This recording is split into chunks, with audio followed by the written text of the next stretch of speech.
Time and ஒர்க்ல இந்த question ப்ரீவியஸா state bank எக்ஸாம்ல கேட்டிருக்காங்க. ஏ என்பவர் பி செய்யக்கூடிய வேலையில பாதி வேலை செய்யறாரு. அதே மாதிரி பி என்பவர் சி செய்யக்கூடிய வேலையில பாதி வேலை செய்யறாரு. சி என்பவர் தனியே ஒரு வேலையை 7 நாட்களில் செய்து முடிப்பார்கள். ஏ மற்றும் பி மற்றும் சி மூவரும் ஒன்றாக சேர்ந்து செய்தால் அந்த வேலையை எத்தனை நாட்களில் செய்து முடிப்பாங்க கேக்குறாங்க.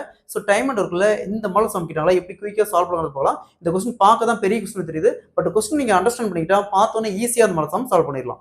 டைம் அண்ட் ஒர்க்ல இந்த மாடல் சம் கேட்டாங்களா ஃபர்ஸ்ட் இந்த செகண்ட் ஸ்டேட்மெண்ட் எடுத்தாங்க.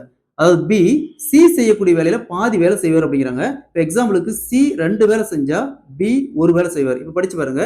பி சி செய்யற வேலையில பாதி வேலை சரிங்களா, ஒரு 2ல பாதி 1. அடுத்தது ஃபர்ஸ்ட் ஸ்டேட்மெண்ட் ஏ பி செய்யக்கூடிய வேலையில பாதி வேலை. அப்ப பி ஒரு வேலை செஞ்சதுல பாதி என்ன வரும் 0.5. இப்போ படிச்சு பாருங்க. ஏ பி செய்யக்கூடிய வேலையில பாதி வேலை.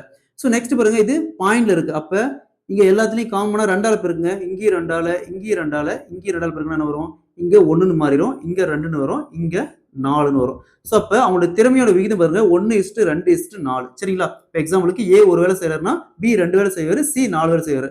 இப்போ சி தனியா 7 நாளில் ஒரு வேலையை செஞ்சு முடிக்கிறாரு. அப்போ ஒரு நாளைக்கு 4 வேலை செய்யறாரு. அப்ப 7 நாளைக்குன்னா 7 × 4 28 வேலை. அதாவது சி மட்டும் தனியா செஞ்சா மொத்தமா 28 வேலை செஞ்சு முடிப்பாரு. இந்த 28 வேலையும் 3 பேர் ஒன்னா சேர்ந்து செஞ்சா எத்தனை நாள்ல செய்து முடிப்பாங்க கேக்குறாங்க.